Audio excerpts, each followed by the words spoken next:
તમારા શિક્ષકોને કેવું સારું, હમણાં તો વેકેશન પડશે નહીં 35 દિવસનું. હા બધાને ઈ જ દેખાય બસ, શિક્ષકોને 35 દિવસનું વેકેશન પડે, પછી દિવાળીમાં વેકેશન પડે, પણ શિક્ષકની મહેનત કોઈને દેખાતી નથી.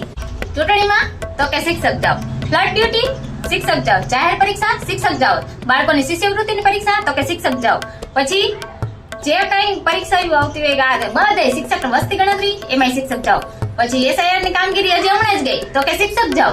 હમણાં કેટલા ને કેટલા એસઆઈઆર ની કામગીરીમાં શિક્ષકો મરી ગયા. કોણ મર્યા તો કે સરકારી શિક્ષકો. બધાને સરકારી શિક્ષકો એવું જ દેખાય છે કે સરકારી શિક્ષકો કઈ કામ કરતા નથી. એટલે ભાઈ કામ કરી, અમે કામ કરવા જઈએ, મહેનત કરીને સરકારી શિક્ષક એટલે જ બે નાહી કે બાળકોનું ભવિષ્ય સુધારીએ. બરોબર, અમને બાળકોનું ભવિષ્યની જ ચિંતા છે, પણ બધાને શું દેખાય એ આરામ જ કરે, એ કઈ કામ જ નથી કરતા. એટલે ભાઈ કામ કરી છીએ અમે. આ ફક્ત રહીએ ને શિક્ષકો જ જાણીએ કે અમે કેટલું કામ કરી. આ વાત સાચી હોય ને તો કમેન્ટ કરજો તમે બધાય.